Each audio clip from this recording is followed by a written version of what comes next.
Hey everyone, welcome to another G News update. Well, this morning Mike Hosking was back early, 2 weeks early, just so he could get together with his good pal, Christopher Luxon. Well, good to see you anyway. And good to see you as well. Yes, it was really good for them to see each other, and they talked about all the good times they had together and quickly got into how they're going to whip the whole country into shape this year together. I came back 2 weeks early, and we're going to get this country whipped into shape. Now, And this speech today was really just about laying out where we are and what we're going to do about it all. Well, it's really just a chance to lay up exactly where we are and what's going on. So, predictably, Christopher Luxon was blaming the opposition, not mentioning the pandemic or the after effects of the pandemic, and saying he'd had inherited a hell of a mess. And I think everyone understands we inherited a hell of a mess, and we've had to fix a lot of the basics over the last 2 years. And that he'd spent 2 years fixing the basics, but hey, nobody feels that he's fixed any basics. He's made things worse.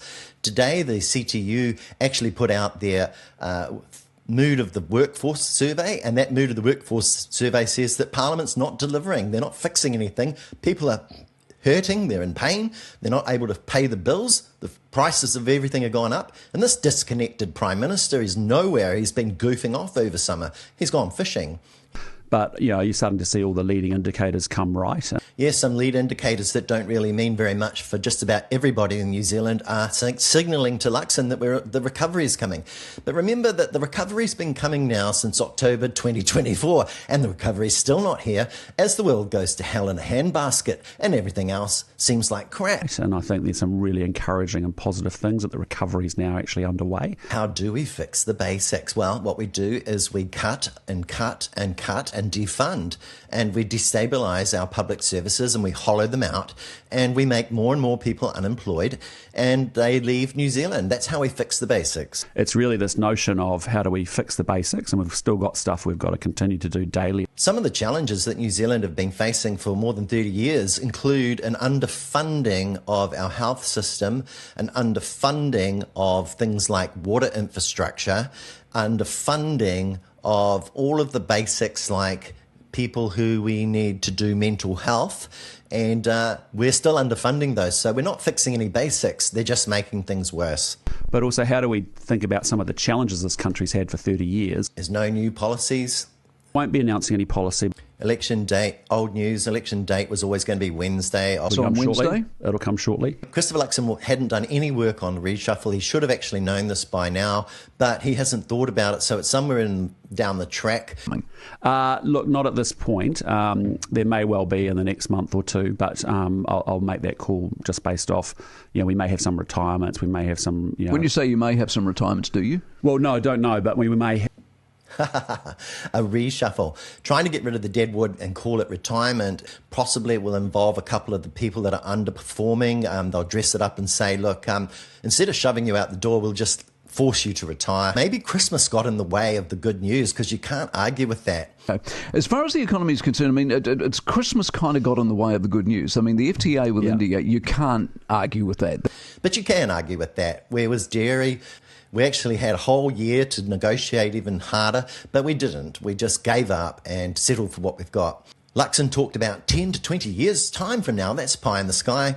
Anything can change. 10 years from now, 20 years from now, what that means for New Zealand, that's massive. A mature MMP environment does not involve people going public behind your back. It doesn't involve people like supporting you in Parliament over the Regulatory Standards Bill one day and then 2 days later saying, I'm going to campaign against this, and flip-flopping on you. That's not mature. How do you differentiate yourself between being Prime Minister and the leader of the National Party? Yep. How does he differentiate himself between the leader of the, etc., and David Seymour the same, without the media leaping on board going, cracks in the coalition? Exactly. Yeah, exactly. It's actually called mature. That's not mature. And if differentiating means fighting like cats and dogs, then why is Christopher Luxon saying he's done a really good job of holding all that together? That's not normal, but he's trying to normalise it for all of us, and we're not bloody idiots. I do. I think we've demonstrated that from day one. We've put a three-party coalition together, and I think we've managed it very well here. The poll out the other day on your idea on selling some assets and rolling those numbers. I was surprised at how much support it's got. Not very confident about recycling assets. Yes, there was a poll out the other day that said if there were strict conditions around the sale of some assets, then maybe you would get some support from people to recycle some of those. As good an idea as I might think it may be, if I can't get it past my coalition partner, what's the point? Only on those conditions, and it wasn't for everything. Like selling off TVNZ is probably on the slate if you vote for National. Selling off all these kind of assets that we do care about and value, that's not going to happen. The fact that Peters is not going to support it wasn't really answered by Luxon here. And we'll think it through as we go through the course of the year. That's one of the things that you could argue is about government. Criticism over the holiday period was you were absent when the world was going through its current tumult. Your view on Venezuela, illegal or not? So, was it illegal, yes or no, or could Christopher Luxon give us a straight answer, please? Ultimately for the US to explain. We want all countries compliant with international. But he didn't answer that question. Christopher Luxon started the year by evading questions again, like he has for 2 years. Law, it's up for them to explain. We're not a fan of Maduro. In fact, New Zealand has never supported that regime. Pretty bad dude, caused a lot of pain and suffering inside Venezuela. Now it's really about what comes next there. Greenland, was it illegal or not? Greenland, illegal or not? Well, again, we're not a supporter of tariffs whatsoever. We think that's just bad news for the global economy. I think that leads to a spiralling that's not good for the world. We want transatlantic relationships to be positive. It's in New Zealand's interest for that to be so. And I think, frankly, sitting down and having a discussion about Arctic security concerns and how NATO works together on that, which includes the US and the Europeans, would be the sensible thing to do. No answer. Instead, Christopher Luxon says, I think we should all get together for a meeting and have a conversation. Newsflash. There's already been a meeting and a conversation on both sides, and they hadn't agreed. They actually agreed to disagree, and things are just escalating and getting worse and worse. Look at all these tariffs that are being flung around. Well, Christopher Luxon said, well, he didn't agree with tariffs, but his solution is just have more and more talks. And the future of? Well, no. I've been to a couple of NATO meetings now as a guest, and as a guest. So Christopher Luxon again is involving himself here. Christopher Luxon called all of Europe basically freeloaders. They were in a place where they were freeloading, and now as a result they have made some serious commitments to edge towards closer to 5% of GDP on defence spending. Guest at NATO at one meeting, and therefore he's a big expert and thinks that now we need to arm the entire globe to the teeth and all nations should be following Trump. Basically, if Trump says 5%, we want you all to have 5% spending from your GDP on military, then Christopher Luxon jumps because he's a Trumper. The best line I read over the period was the age of the empires. Do you think we're heading back to the age of the empires? Yeah, it's an interesting discourse. There's no doubt about it. The system that we've had for the last 70 years is rupturing big time. So I think you can all see there that this was unimpressive. This was about Mike scratching Christopher Luxon's back. They're going to whip things into shape. They're going to really campaign together. The Newstalk ZB company that Mike Hosking works for is actually part of the ZME flagship. That's the Stephen Joyce media empire.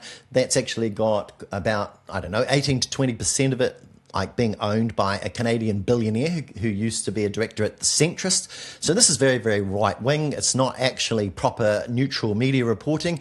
And Christopher Luxon just loves it. He's good friends, as you could see. They're going to whip New Zealand into shape. And I'll be back with you all again shortly to talk about the big State of the Nation speech that is happening today from Christopher Luxon and see if there's anything there worth reporting. But we'll also talk more about the workforce survey that's the CTU has actually put out today and what the people in the mood of the tea rooms up and down the country really have to say about this person, Christopher Luxon, and what he has to say and whether it's actually helping anybody put food on the table, get to the doctor, do all the essentials, and get a job. Talk to you all again soon.